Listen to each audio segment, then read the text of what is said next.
Target acquired. Eagle 1, first strike. You have permission to engage the target.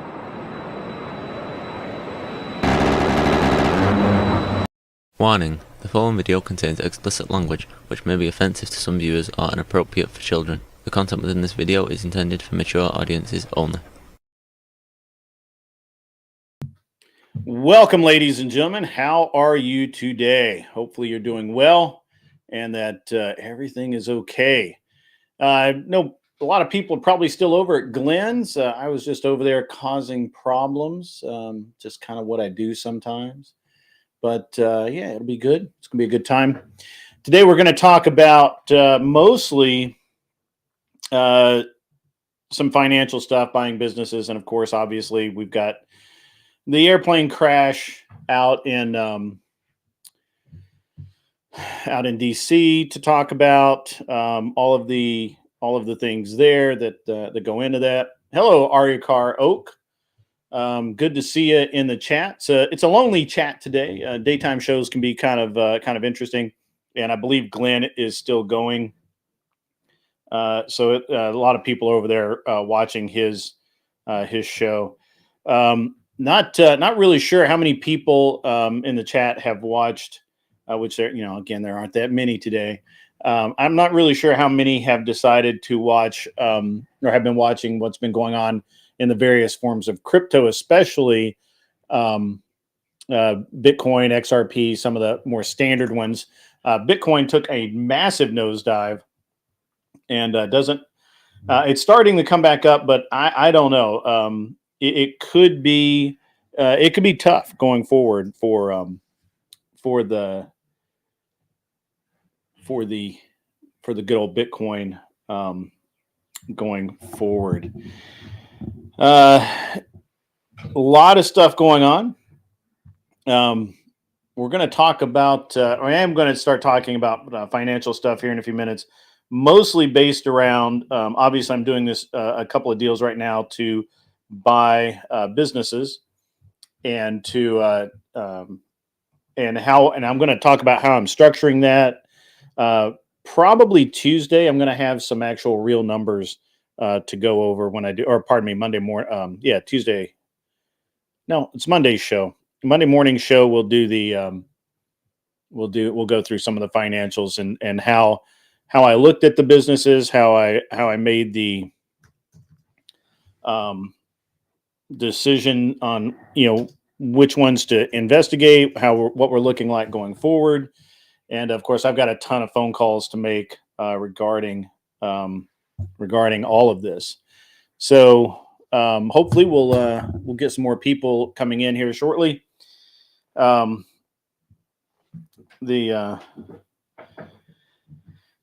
until then, we'll just kind of wander forward peacefully or whatever.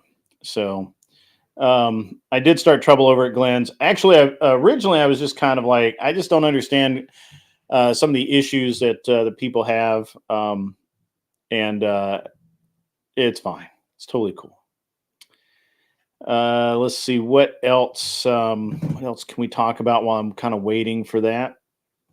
Well, actually, I'm just going to kind of jump into it. Let me do this. Let me just kind of jump into this. So when we're talking about looking at money and how you're gonna buy businesses, and hey, TR Finley, good to see you.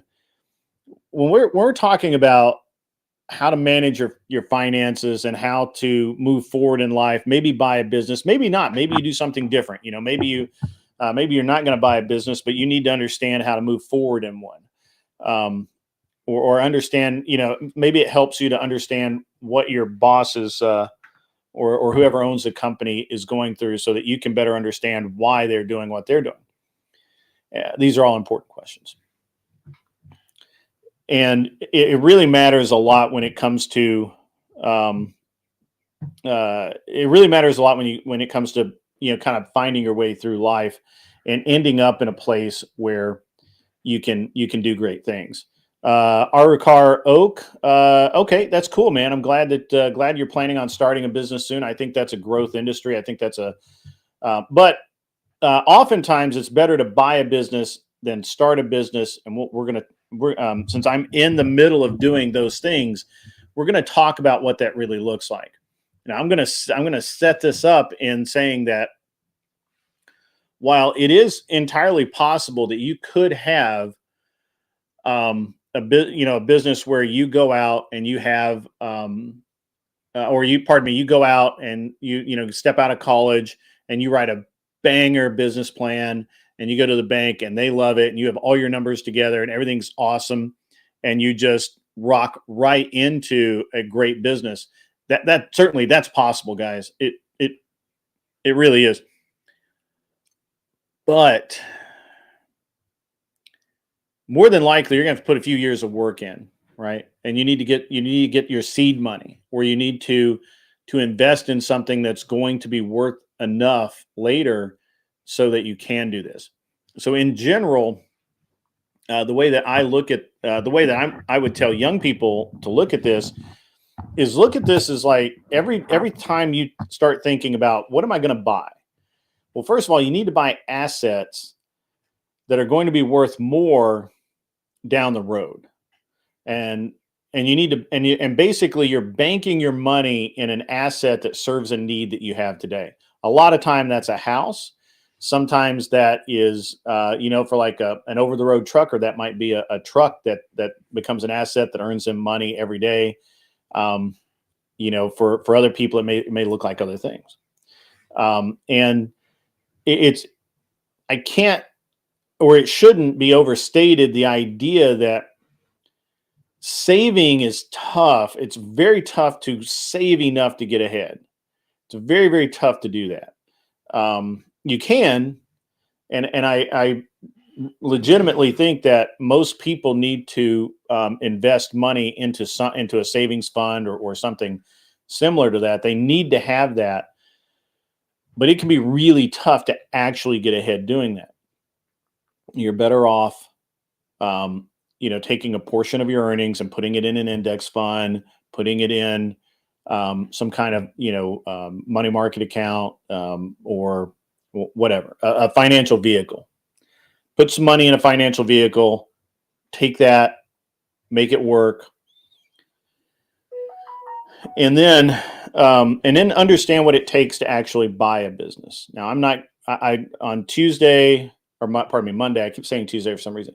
On Monday, I'm gonna actually have some charts and stuff because I meant to find some sample business sheets to kind of go over, but I didn't. I got busy talking shit on the internet, and I didn't get to that part. So I'll do that over the weekend, and we'll examine start to finish what it looks like, what I'm looking for, and what I think most people should look for. Now, I'm not a business advisor. I'm doing this simply stating my experiences.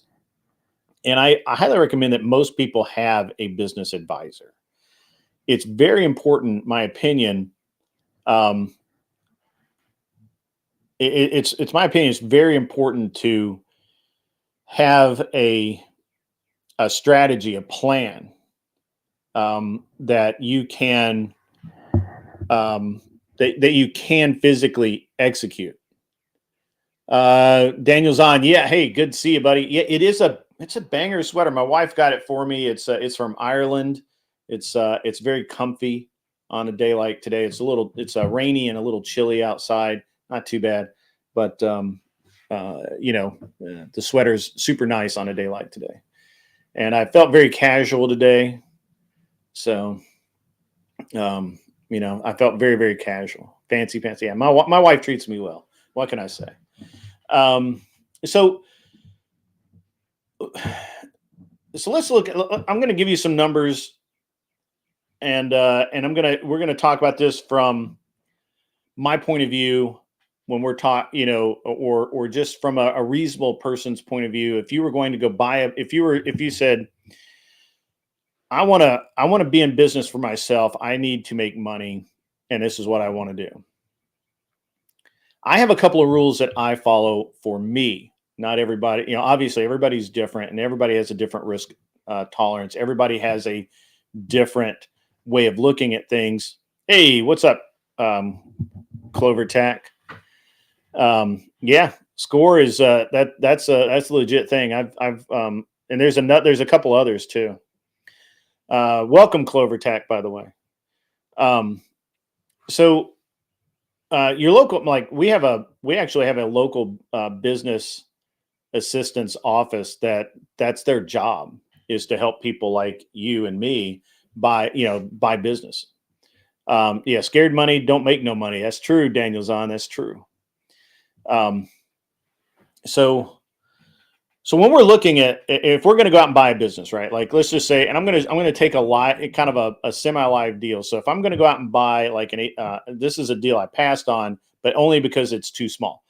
But if I were starting out and I just wanted to be I needed to make money, and I wanted to make money, and I wanted to build wealth. I wanted to build long-term recurring income. Right. Like these are the things that you think about when you do this, right? You're not thinking about, well, I want a Lamborghini. I want a whatever. So if that's what you're thinking, you're probably already fucked yourself and you need to go find something else to do. But if you're legit thinking, what I'm doing here is I'm actually building wealth for myself. I'm actually doing things down the road for me and my family that's going to pay off. And I'm going to have to put a few years in, and I'm going to have, nothing's truly hands off, but I'm going to be able to make it. So I looked at this HVAC business. Location was good. Their books were good. They didn't actually own that much, but that's okay. They didn't need to. And the deal was for, I think they wanted $500,000. We'll just round number it, $500,000. Which is the bare minimum for an SBA loan right now. And so we passed on the deal for a couple of reasons. But the things that you want to look at if you're going to buy a business is you want to see, and SBA pretty much requires seller financing. The seller has to be invested in the business succeeding, and they don't just check out the minute the check clears, if you get my meaning. So if if in the grand scheme of things, you're doing, say, I don't know. I can't pick a business, right? You want to own a car lot, you want to own a studio, you want to own whatever it is.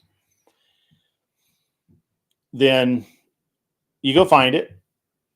If it's under $1 million, you need 10% down. And sometimes the seller financing can be used as money down. So you actually may not need to come to close with very much at all. Where you do need to have money is you need to have money to pay an accountant and a lawyer. A lawyer, they need to write the letters. They need to send the notices. They need to do all of the things that make it so that you are covered. If you're going to like say I'm buying this HVAC business, and if I go through if I'm stupid, and a lot of people do this, if you go through the books yourself and you miss something, and it's an important something, and down the road, you're on the hook for some poison pill that just came out of nowhere, right? Like, maybe the vehicles that are represented as paid for actually have loans on them, and they weren't shown in the accounting. Maybe that, there was, there's some job somewhere that's about to file a lawsuit against you, but you didn't know that because your due diligence and wasn't covered. So you have to, like in the case of this HVAC business, $500,000, you need $50,000 cash down. You also need probably about another $15,000 to $30,000 for all of your lead up, right? You're going to put earnest money down. That's going to be about $5,000, maybe a little more. You're going to put, pay a lawyer, at least probably somewhere for a business that size, probably about $8,000 to $10,000. You're going to have to pay an accountant, probably $4,000 to $5,000. So you need a little bit of money.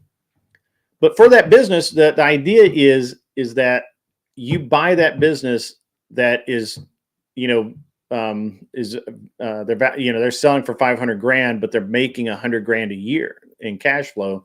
That, or pardon me, there's a couple of things to look at. A lot of people look at cash flow. I do too.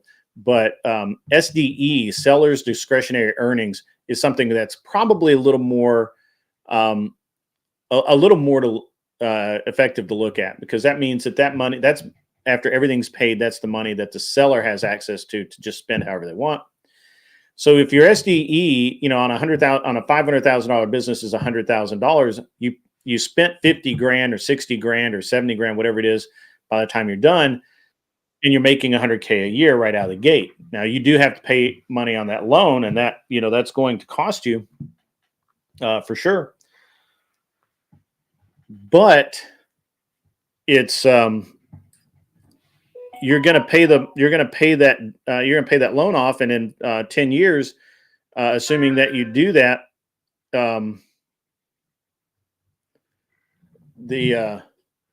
assuming that you are able to run the business and keep it healthy, in 10 years, you're going to be making a pretty good chunk of money. And I usually buy businesses that need expansion or have the potential to make a lot more than they are.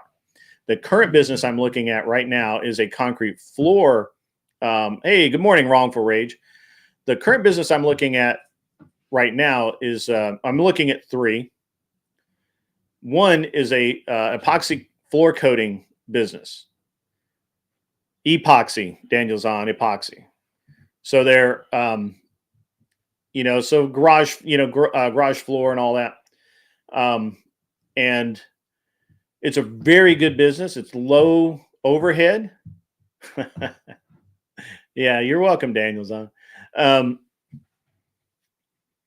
So what we're talking about is a business that I'm going to buy for roughly, I can't say the exact price. I'm under an NDA, but under 500 grand, or right at 500 grand.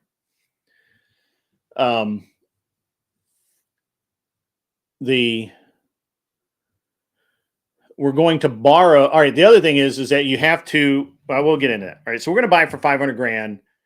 It's going to make us about 250 to 300,000 SDE per year. Right. Because it makes about $1 million, $1.5 million a year, and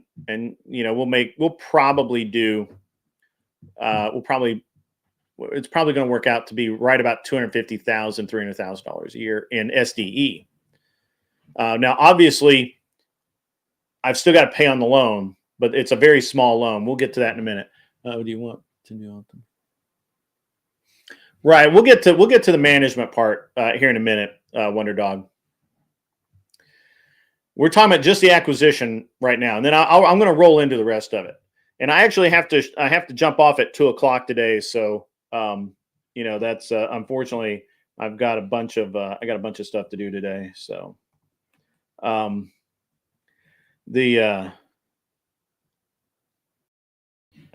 anyway, so sorry. Apologies. So I spend $500,000. I make $250,000 a year in SDE. Can make, I do pretty good, right? I come out okay. When now that's as the business stands now. I add a third crew, and I add some more salespeople, and hey, Glare 1%er, what's up, buddy? What is up? Raid. I like raids. Mikey Balls raiding up in the joint. Good to see you guys. We're talking money today. Mikey Balls, come on up, buddy. Come on up. I actually need to put the link in the mod chat. I always remember because Mikey comes in and reminds me. That's what happens. Stand by, guys. Give me 1 second. I just got to do this. Throw this in my mod chat.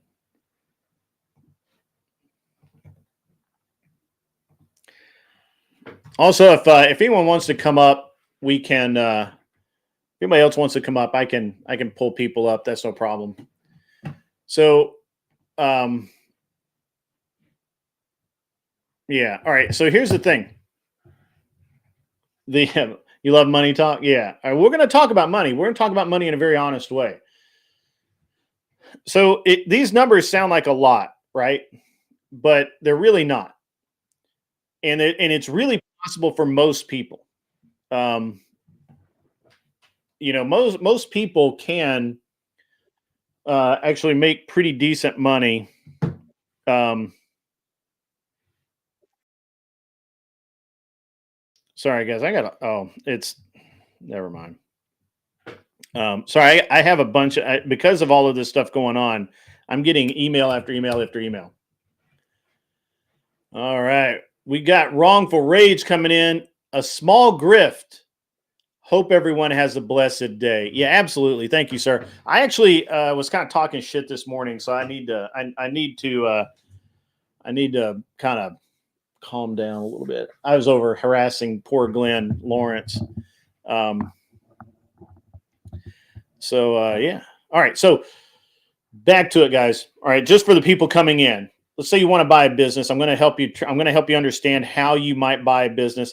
To recap very quickly, I always want to buy an existing business that has proven cash flow, proven revenue, and is something that's worth doing. If that makes sense to you. And Mikey Ball's coming in with a super chat, $4.99. Let's go. It's Griftmas, everybody. It's Griftmas. Absolutely. Absolutely. And matter of fact, how do you come on, Danny Mose? You have to get vetted by one of the mods. I believe Mikey Balls is the only one, is the only mod in right now. And well, Mr. Boulay is in as well. So welcome to all the Raiders, and and they'll help you out. No, you should not invest your pensions in strip clubs. That is a sucker bet. Don't do that. Although,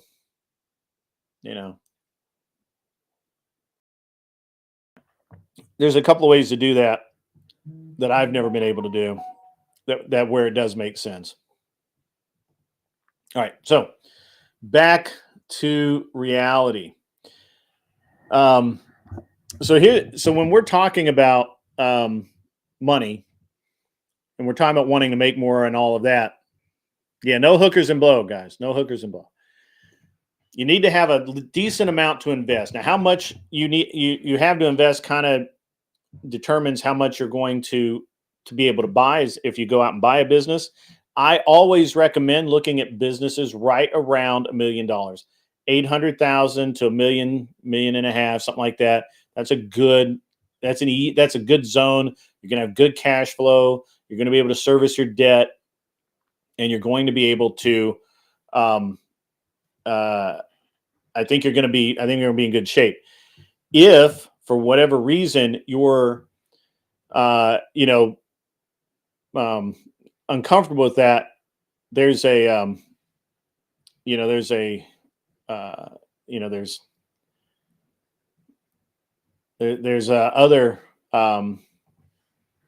businesses, but when you're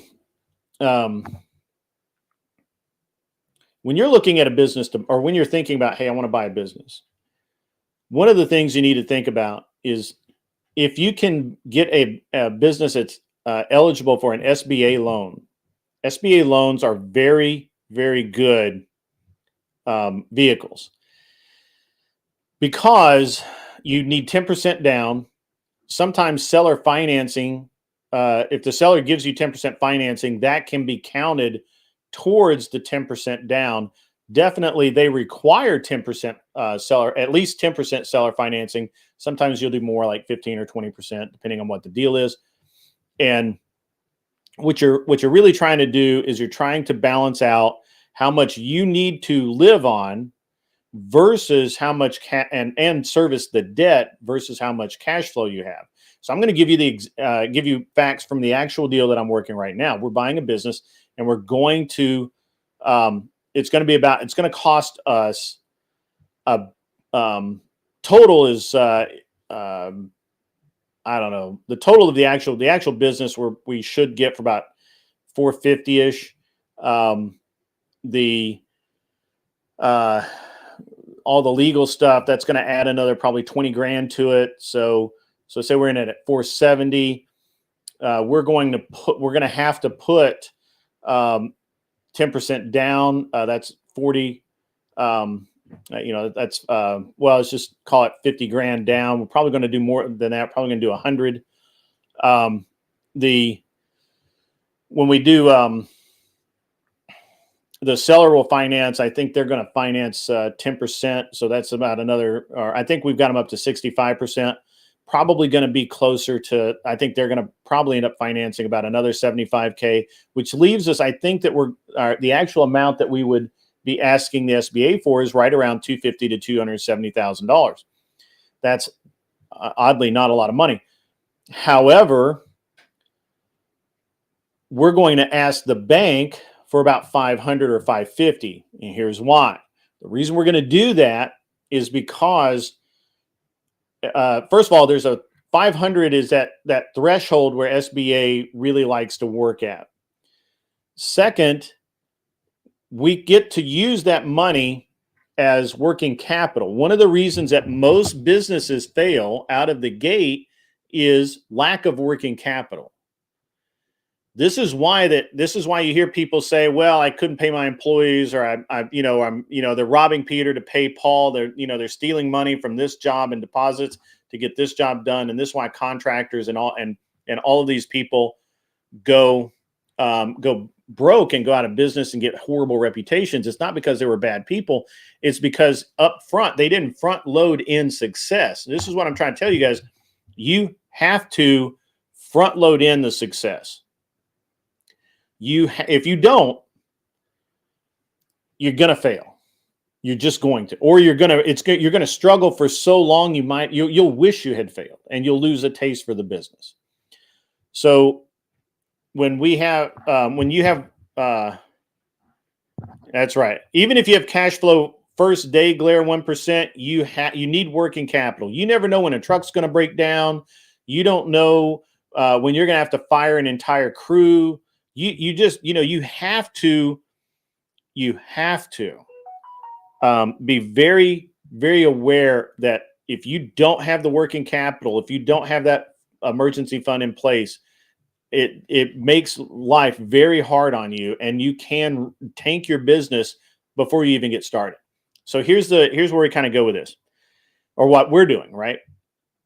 Even though we are liquid enough currently to, in theory, purchase the business and provide the working capital and until the cash flow generated starts flowing back, we don't want to do that. It's better for us to just go ahead and take the SBA loan at 550, pay our part of it, and put that money back as operating capital until the cash flow continues to flow. Out of the gate, we already know, in our case, that we're going to be hiring a couple of salesmen. We're going to be hiring, at least a full crew of installers. So that costs money. Payroll costs money, and it will take. It takes time for the business to catch up and absorb that cost that you put in there. If you front load in enough operating capital, then everything flows really smoothly. And if you don't use it, no, this isn't the glazing company. This is an epoxy floor company. This is an epoxy floor company. It's going to cost me, I think all totaled, we're going to be in it, by the time the deal is done, I think we're going to be in it right around 500, 550. Okay. Again, for you guys coming in, we're talking round numbers. I can't really say a lot about it, a lot of specifics about it, because I am under NDA and all of that. But basically, there's it's an epoxy floor coating company, garage floors, driveways, sidewalks, all that kind of stuff. And so basically they want, I think we've got them at about just under 450. Obviously, there's earnest money that goes into that. That gets deducted off of that. We're going to have to put up 10%. So, 45 grand up front, and earn it on our side. The seller's carrying, I think, 15% on a seller's note that kicks in, I think, 2 years after, it kicks in 2 years from now. And the, sorry, my voice is getting a little scratchy. Once a seller's note kicks in 2 years, that it will obviously bump the monthly debt ratio that we carry. But currently, the business makes about $250,000 in cash flow. We can add more to that because they're currently running 2 crews. We're going to run 3 crews. They have 1 sales guy. We're going to hire at least 2, plus a trainer to keep them up. So we're going to, we've identified the bottlenecks in the system to push the business further. And so that's kind of where we are now. We're talking about how the financing is. So while we actually only need to finance about $270,000, the reality is we're going to, commercial and residential. Yes, absolutely. And we're going to be doing more commercial. They do hardly any commercial business. And I think we're going to obviously expand into that space. Actually, I have a cough lozenge. I'll grab it in just a second. Matter of fact, I want to do that. I'm going to take 1 minute, guys. I'm just going to cam down. All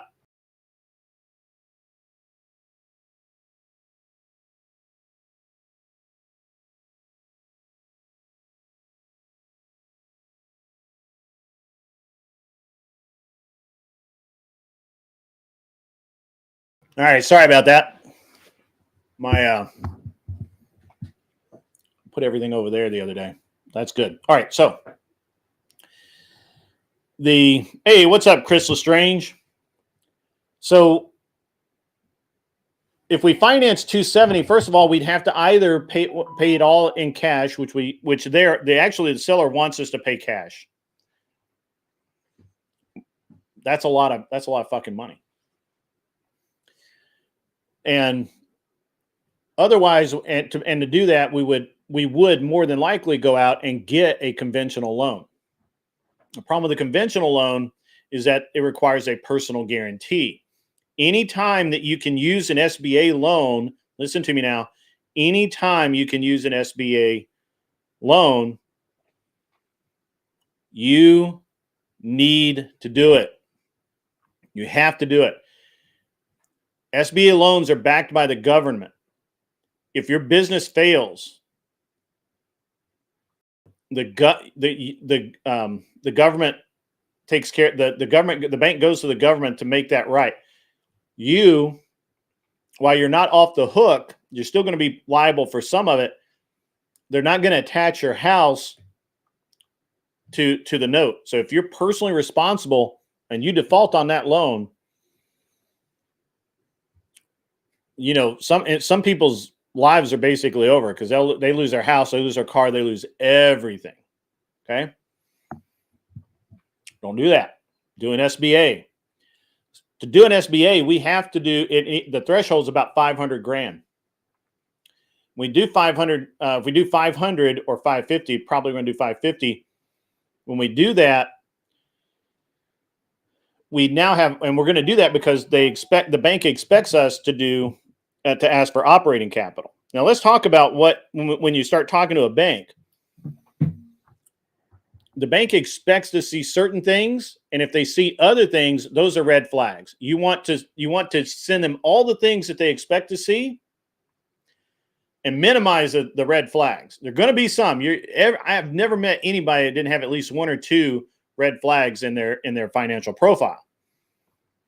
Whether that's they had a charge off back in the day, or they had they've never really even had credit, whatever. So, hang on 1 second.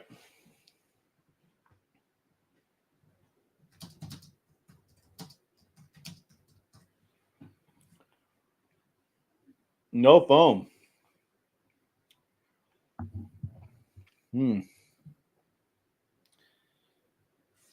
So, guys, if you remember Seriously Shelby just messaged me. He leaves Chicago Saturday for San Antonio for A school. Our boy is all growing up. Look at him go.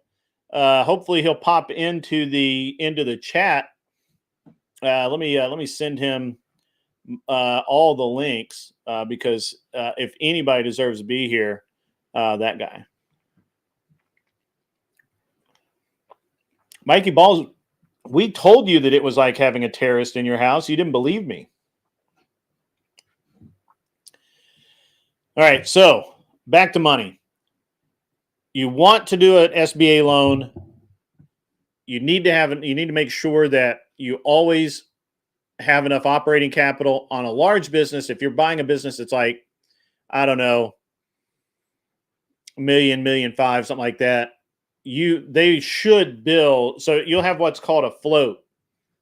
And basically it's how much money it takes to operate the business from billing cycle to billing cycle. And sometimes, like in one business I'm looking at, they have basically a 70 to 90 day float between the time they issue an invoice and the time they actually get a check. In the meantime, they still have to pay payroll. You still have to pay supplies, put gas in trucks, keep the lights on, keep the heat on, all that stuff. So you have to have that operating capital. So in that business, we've asked for $250,000 as operating capital as part of the deal. That means that, and basically we just looked at what they keep in the bank now, and we said that's what we need in the bank when we take over, right? So their float is about 180 grand, and they keep about 70,000 as a emergency supply. We want to do the same thing, and I think that, assuming that deal goes through, that's a much bigger deal. But understand that what I'm trying to help you do is building a business is really hard, and a lot of them fail. If somebody else has already gone through the trouble and spent all the money and the heartache and everything else, and all you have to do is cut a check, go through a process, do your due diligence, make sure the books are right. Yeah, it's very important to make sure the books aren't cooked. Get a lawyer and an accountant and then just have them tear everything apart. Look through, you need to have a legal survey done in all the counties around yours. All of these things have to be done. And when you do them, when you do those things, you will be better off, and you can walk into a successful business, and that's basically as good as I can make it.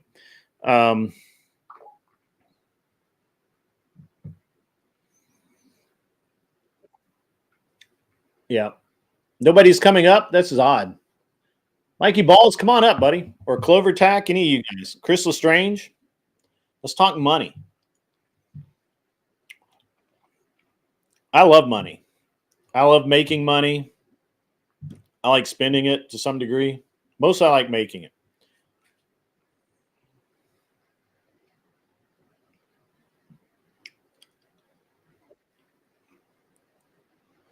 So hardwire 1%. I don't know that that's true. Stand by 1 second. $5 coming in for Mr. Boulay. Yes, get a lawyer, but for God's sake, not Imperious. Actually, I think I would want Imperious as my lawyer, to be honest with you. I think that he is probably pretty solid. Most of the time, if the business is doing very well, then you can't afford it. Not true.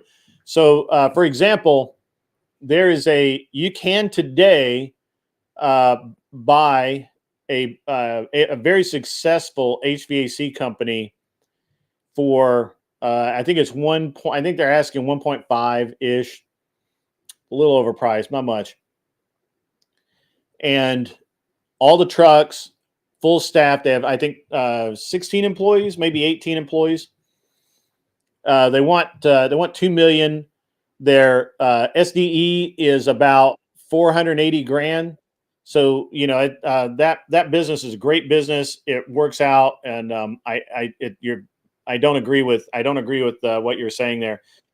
Most of the time, when people are trying to sell a business, what they're really doing is they've decided that they don't want to be in that business and they're moving on.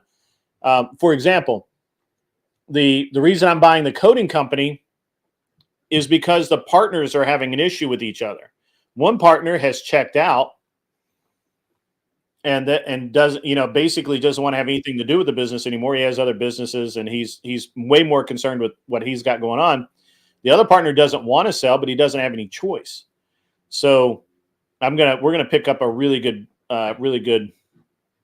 business for not a ton of money. The glass company, that guy is retiring. He wanted to sell the business 10 years ago. He got a divorce. He had to basically reset to zero. So, pardon me, 10 years later, he's reset to not zero, but he's back where he feels like he can sell the company and retire. And that's what he wants to do. So I do agree that a lot of times good businesses sell because people want to retire, but a lot of times they sell because businesses sell because hey, what's up, Mikey Balls? What's up? I got to reset my camera. It's all messed up already. That's all right. That's all right. One sec. Totally cool, man. Somebody's blowing me up somewhere. I keep beeping and I don't see where it's at. Okay, there we go. It was because I just got off my show and it was running the camera over there too. So it was running. Yeah. Split. So we're good. Split camera. Yeah.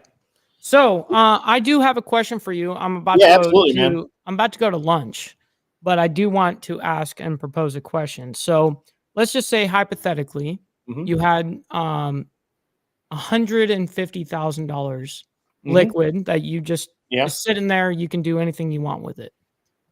What would you instantaneously go, this is what I'm going to do to make money with it?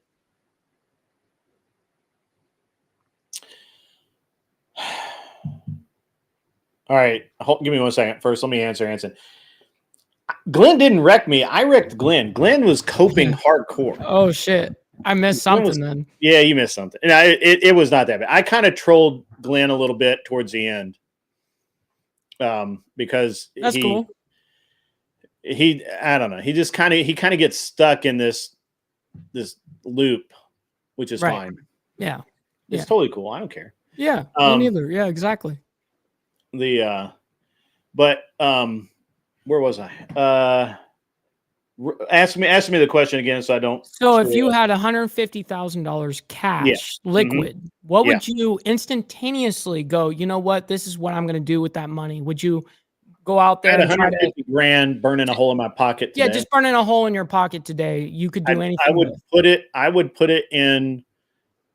I would probably just put it in the bank. And then I would start if I wanted to grow it, I would start looking for a business in the probably $750,000 range that's making it needs to make at least $250,000 a year SDE.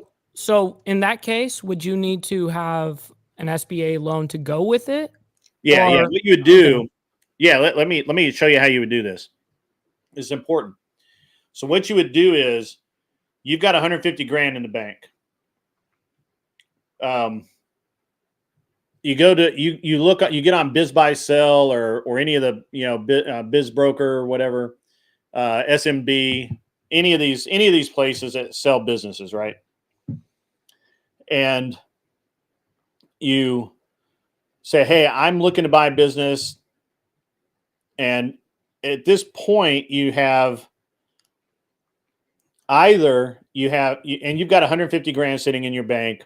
So the most that you really want to spend out of that is about $700 75,000, maybe 80,000. So you're limited to 750,000 to $80,000. Sure. And that's like assuming that spendability. Right. So what I would do, I would be looking in that range, and I'd probably look for like a $500,000 business that probably in I like trades, right? Like I like construction, mechanic shops, HVAC. Well, you know, mechanic shop. There's There's a mechanic shop for $2 million that I think works out. So the math works out pretty good. If you have you got to put 10% down. So if you have a $750,000 business, you got $75,000 that works, or 75. Yeah, you got $75,000 that works pretty good.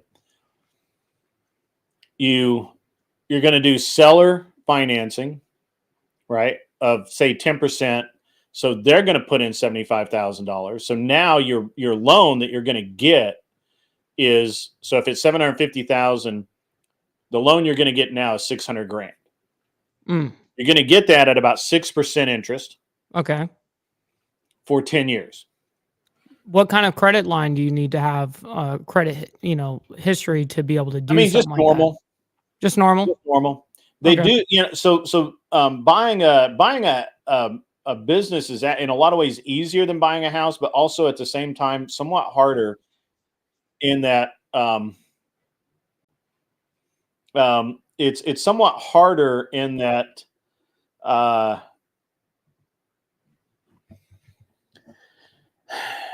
it's somewhat harder in that you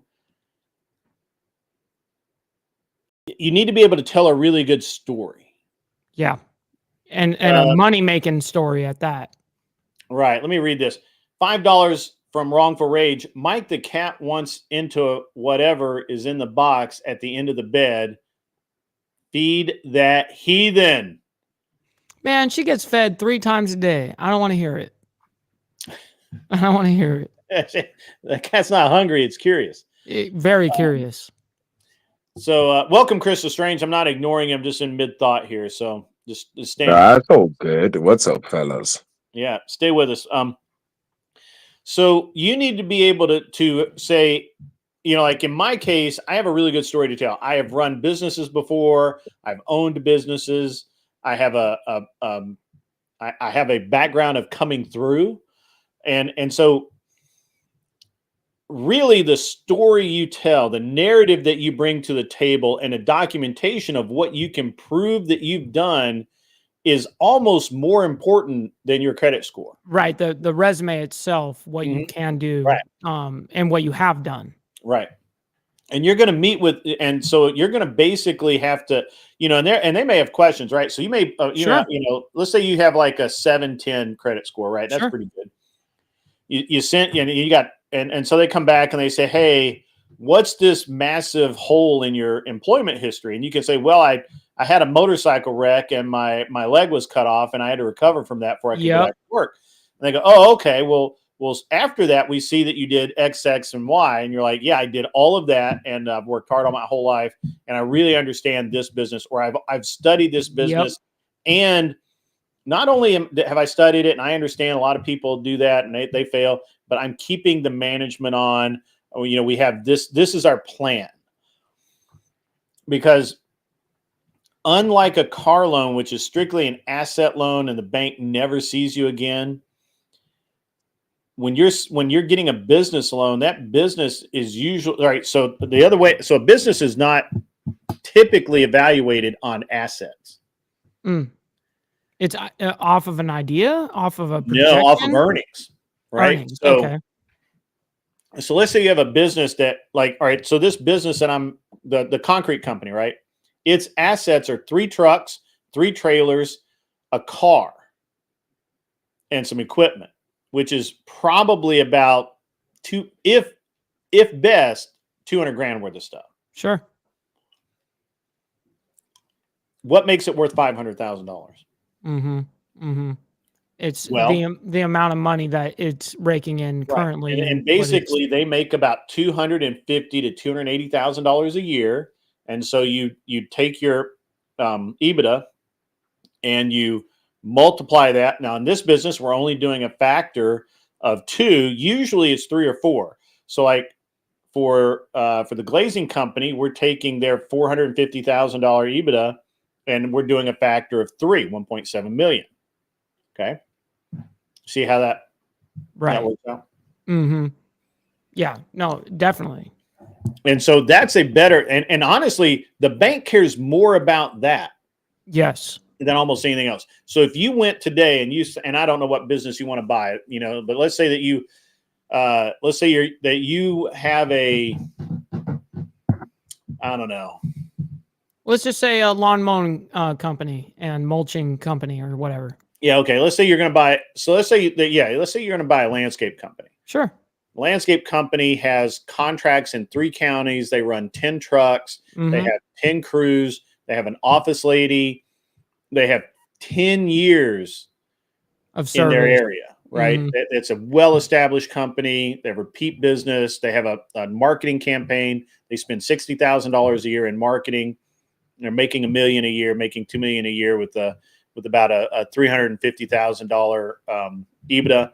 And is that reasonable for $150,000? Yeah. I think you can get it. I think you would barely scrape by.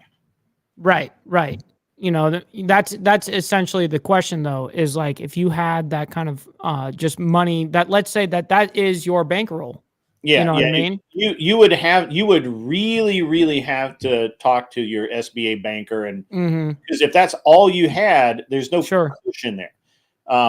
But people have done it, and people do it every day. Mm-hmm. Right? Yeah, I mean, especially if you can project and not only show what you have done already, but then you can know that you're not on top a business that's making money. Right. Exactly. That's what they're worried about. Yes, because that happens all too often. That happens all the time where new management comes in and guess what? That restaurant goes to shit. You know what I mean? Happens all the time. Mm-hmm. Yep. Anson, you can come on up. I know you're at work, but you can talk quietly. People will just think you're talking yourself as normal. I sent him the link, so he's got it. He's at work. He's in his office. He's in his office right now. Me too. I mean, but who cares? Yeah, but Mike, your office is different, bro. Come on. Yeah, I know. I just got to cap on him a little bit. You know what I mean? Yeah. He's a fellow Alabamian. Got to go ahead and let him know. Roll Tide. Yeah, actually, I'm looking at buying an HVAC company in northern Alabama. Oh shit. Okay. Well, I live in northern Alabama. So. I knew that. Yeah. And come on, I'll invest with you. How about that? It ought to be a really good company. I think their financials are just trash. I don't think this guy ever had a math class in his life. But what to all appearances, now obviously that we're at first blush on this. Matter of fact, I have to call the broker today, and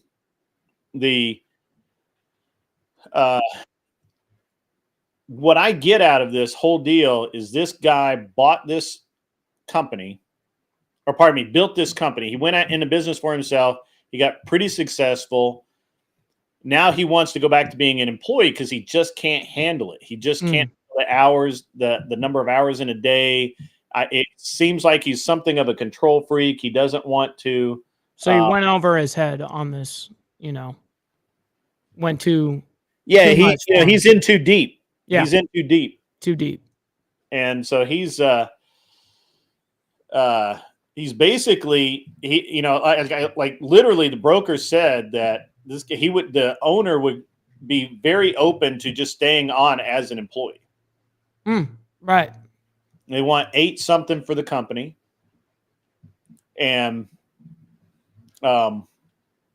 so they want 8 something for the company, which I think it's overvalued. So we'll probably push to get it for about 750, 775, something like that. It on paper makes a little over $250,000 a year, which it should be way higher.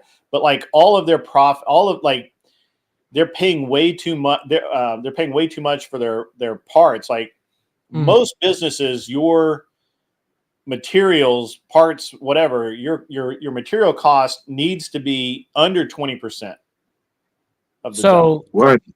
20% of the job or the business? 20% of the 20% of your cost. Of your cost. Okay. Right. So if my cost is labor, Sure. materials, transportation, or whatever. Delivery or whatever. Yeah, if you're delivery, whatever. If my material cost is higher than 20%, it's where's my profit at? Right. Right? Because my labor cost is pretty fixed, and that's probably going to be about 20 to 30% too. So if I got 60% and I'm only making 40 cents out of every dollar, how do I stay in business at that? Yeah. Right. You got to be able to survive and make you got to make profit. Pirate motherfucker. Mm-hmm. I mean, and your employees are great people, and you provide their earnings, but at the end of the day, the job is to make money.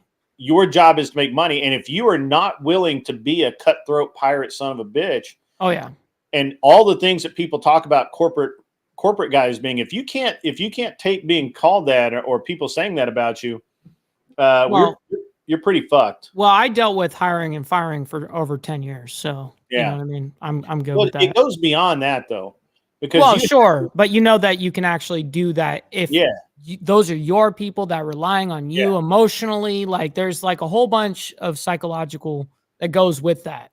100%. You have to be able to be cutthroat. Danny Mose is. I sent you the link on Instagram, Danny. I told you that in the chat.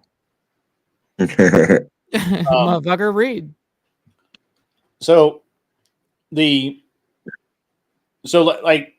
I've literally had employees come to me and say, why are you billing $120 an hour and I only make $20 an hour? Right. I'm like, well, I have a lot of fucking overhead. Yes, exactly. You don't own that truck that you're driving. I do. You don't pay insurance on that truck. I do. You don't put gas in that truck. I do.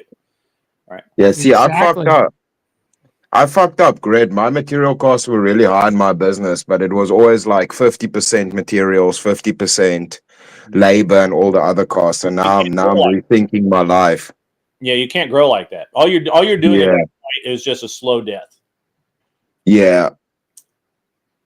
Yeah. Yeah.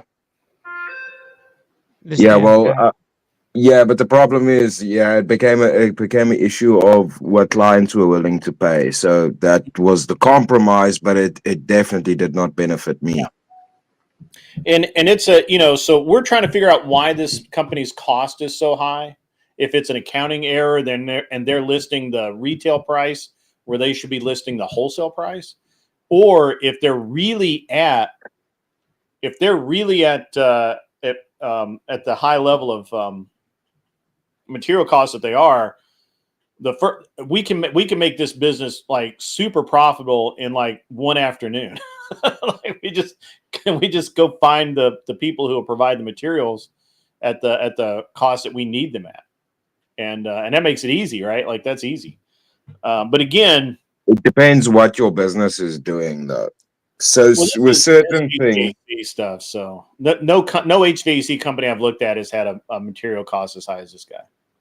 Okay, yeah. No, see, general businesses, that's fine. That's why I know with mine, there was only one supplier of the materials I needed. So there was no alternative supplier. So it obviously depends upon the business. Yeah. Right. Well, ladies and gentlemen, everybody in the chat, I do got to go. I got someone waiting on me. So hopefully you guys have a wonderful rest of your day.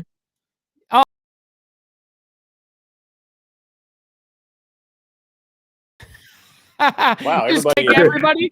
Just nuke the stream. Just nuke the stream. Yeah, just nuke us. I didn't touch anything. Grid, don't worry. It happens on my stream too. It's a Streamlabs thing. Oh, it might be a Streamlabs glitch. Yeah, it's happened to me too. Got you. All right, ladies and gentlemen, much love, honor, respect. I'll talk to you guys in a bit. Grid, thanks for having me on. I'll talk to you guys. Good having you on. Always. And if I can help you with your business stuff, I'll help you out. I will talk to you personally on that. Yeah. Cheers, bro. All right. Cheers. Anson Knowles has been my personal troll today. I've gotten all of his attention. He is the closest thing to my bitch on the internet today. Grift early, grift often. Grid needs the money. I do need this show to make sense. Otherwise, I gotta stop doing so many of them, and it's it's just the way it Red's is. a businessman. He can't invest his time in a business that he doesn't deem beneficial, guys. Yeah, my wife will lose respect for me. We can't have that.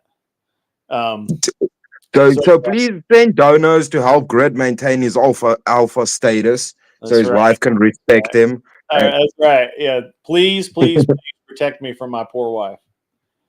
let's go. Imperius needs money. He doesn't need no fucking money. He always says how rich he is. He's a lawyer. He does not need. You know what? What Imperius needs is self-control, and I don't have any of that to spare. So, how are you, Chris Lestrange? How the hell are you, sir? I'm still alive, Grid. So there's no point in complaining, you know. I heard that our buddy Based Oracle, I've heard his channel's been nuked or something. What do you know anything about that? Yeah, my buddy. I don't know who the fuck that guy is. I don't even. Come on! I know you guys Nah, are creating each other's mustaches and stuff. I was braiding his hair at nights, you know, just talking about boys and all of those fun things. Great. Nah, honestly, I've never spoken to him. I think I've seen one or two of his debates because it was against Andrew or something, but I don't actually know shit about the guy. I just know he's really bad at debating. Right. Did you see my campaign that somebody needed to be a friend? Yeah, I heard that. Based Oracle because they needed to do that.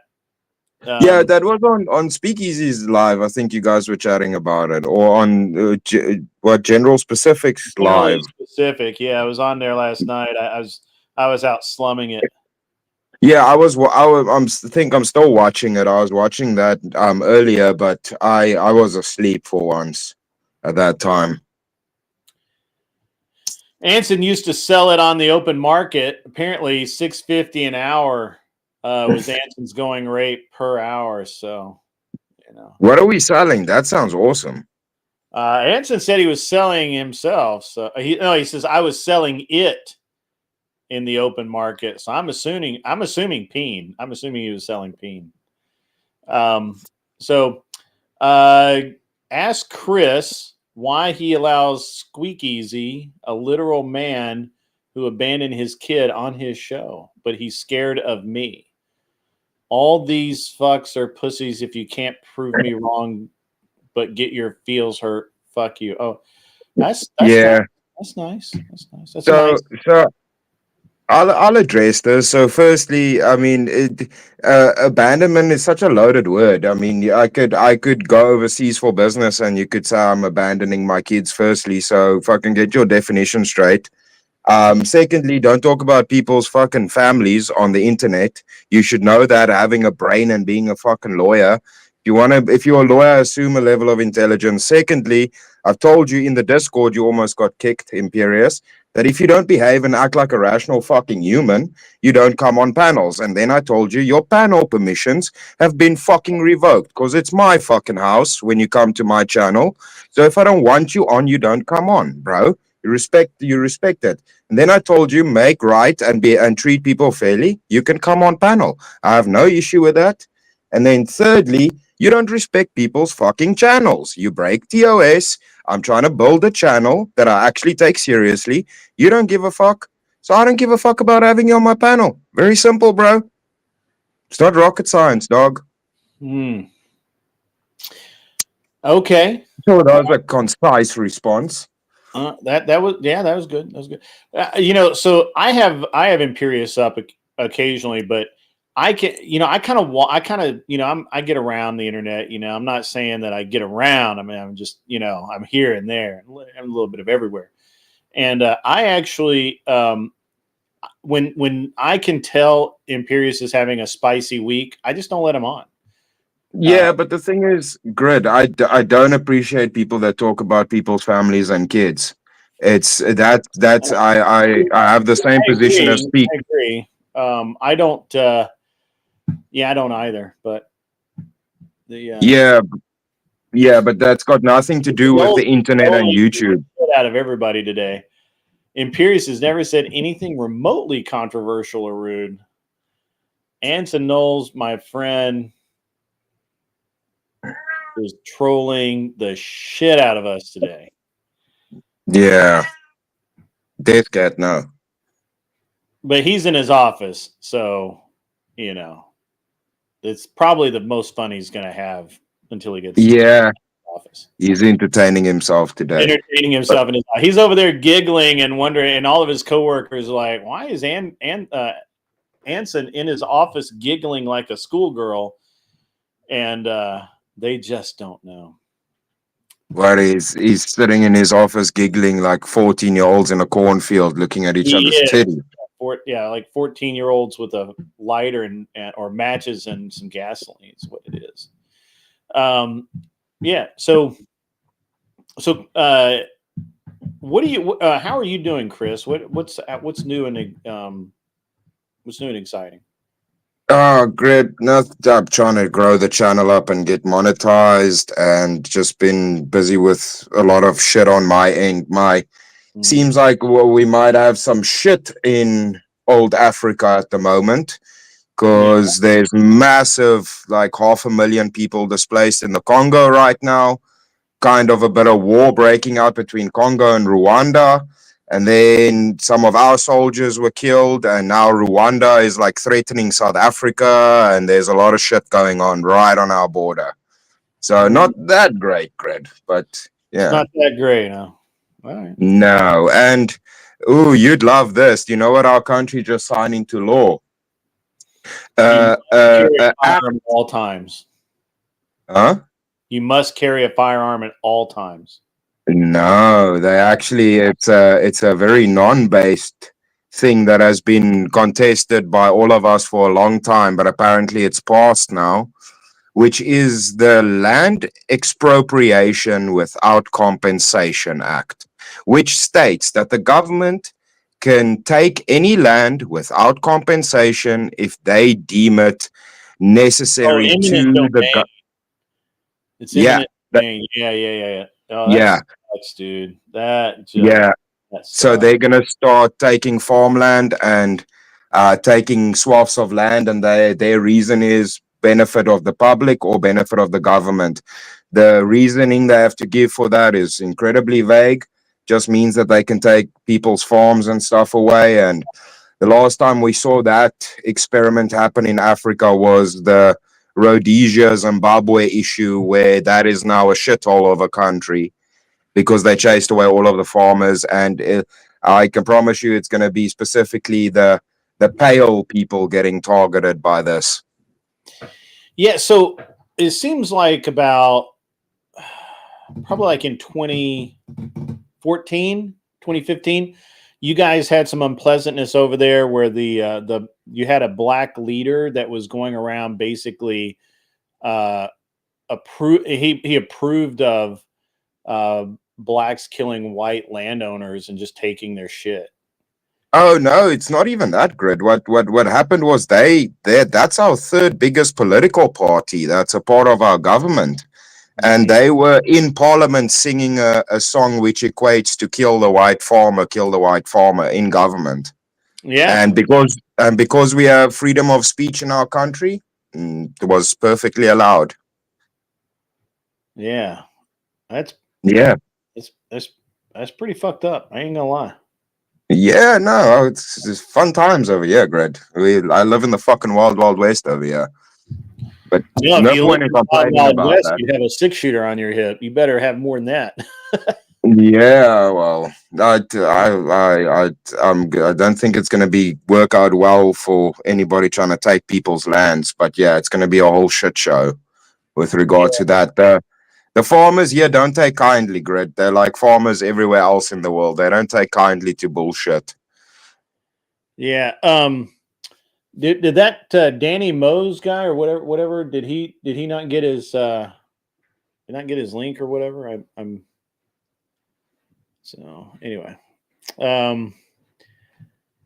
Yeah, I don't know, Imperious. I don't know why people won't let you on their channel. You might look at your behavior stuff. I don't know. I think an intelligent person would probably at this point in time be able to fucking figure that out. I mean, You know, how can you want to be involved in intelligent conversations if you can't even crack the code on that little fucking gem of a puzzle?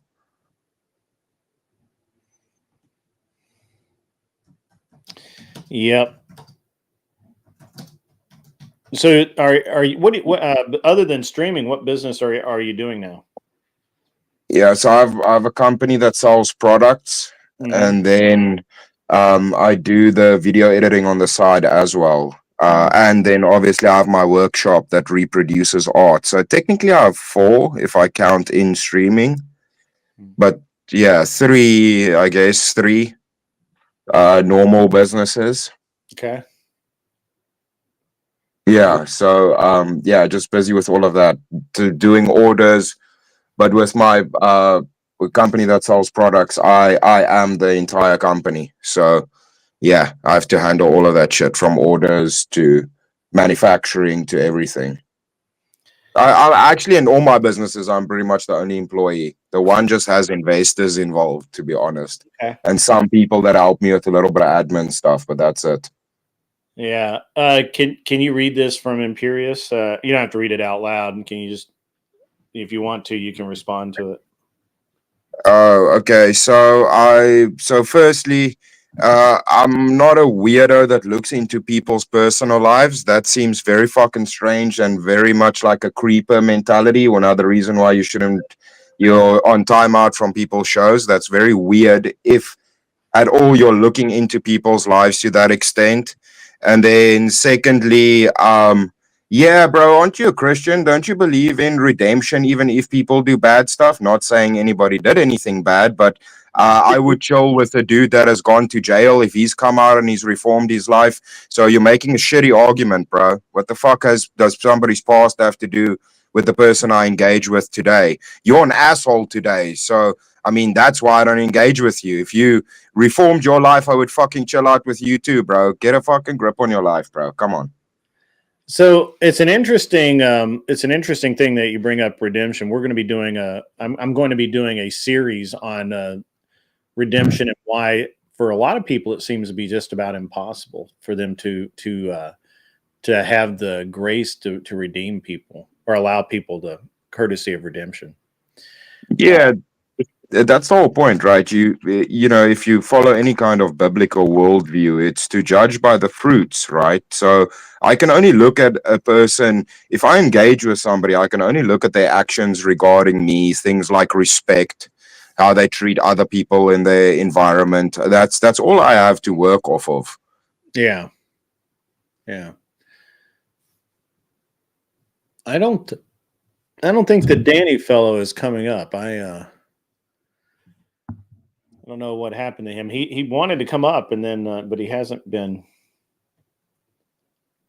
Yeah, he maybe forgot he has an Instagram. I don't know. Yeah, we can send it to him some other way, but he needs to speak up. Redemption is a Christian myth, like virgins giving birth, walking on water, and obedient women. Whoa, holy shit. Anson's just swinging for the heresy fences today now. Look, I'm telling you, Anson's at work. He's sitting at his desk, hiding behind a stack of paperwork, or actually hiding behind his computer monitor, acting like he's working. And in the entire time he's supposed to be working, he's talking shit on the internet. That's the way it is. I feel like I need to do a debate against Anson again, because last time he went to church after I debated him. Anson, have you forgotten? Do I need to slap you again? You're coming here with your bullshit today. Or do you need a hug, Anson? What's going on? Things that do not make sense. I have seen you. Where have I seen you before? Imperious the Incel. Where have I seen things that don't make sense? Spicoli. What's up, Spicoli? Yeah. Here, Spicoli. Apparently, Imperious thinks I'm liberal. Christianity again, came to the senses. All right.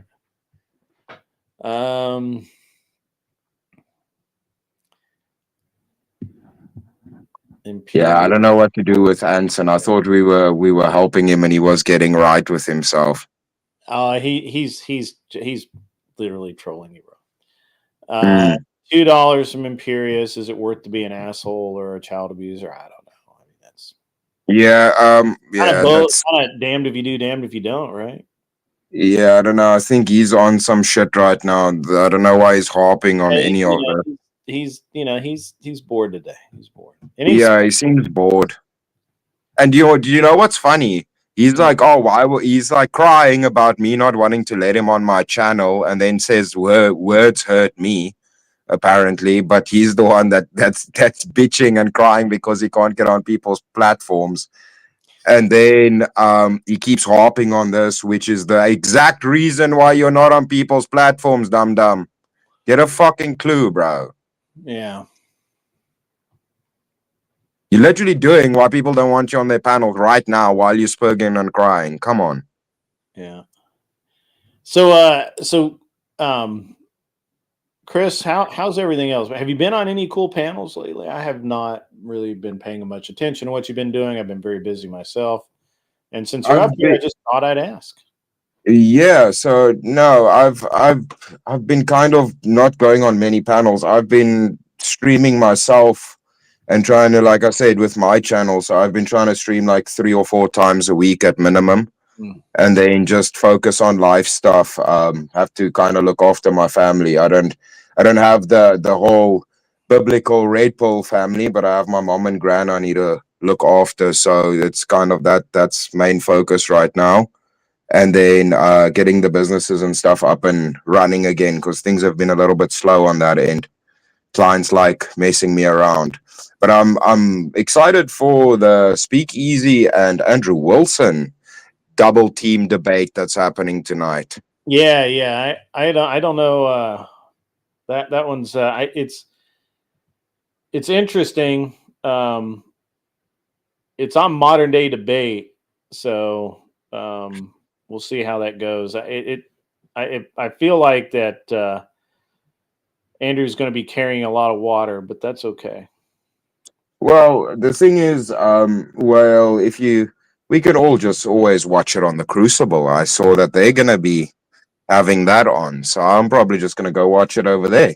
Yeah, no, I meant when I say carrying the water, I mean he's he'll be doing the lion's share of the debate work is what I mean. I mean the thing is, I'm pretty sure that Discussion Easy has done a couple of those debates, and from what I heard last night when Andrew went on Easy's panel, it sounds like it is going to be a bit of teamwork that they're planning over there. So I think they're gonna.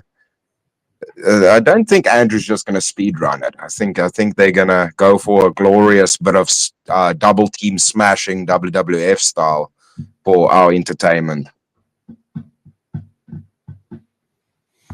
Yeah, we'll see. We'll see how it goes.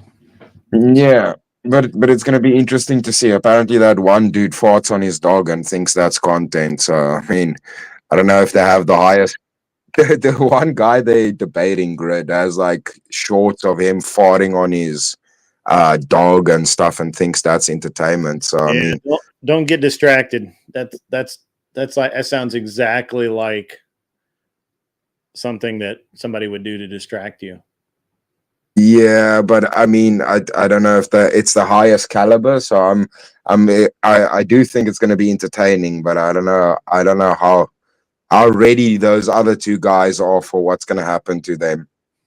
It might be a based Oracle situation. There might be 2 less channels on YouTube soon.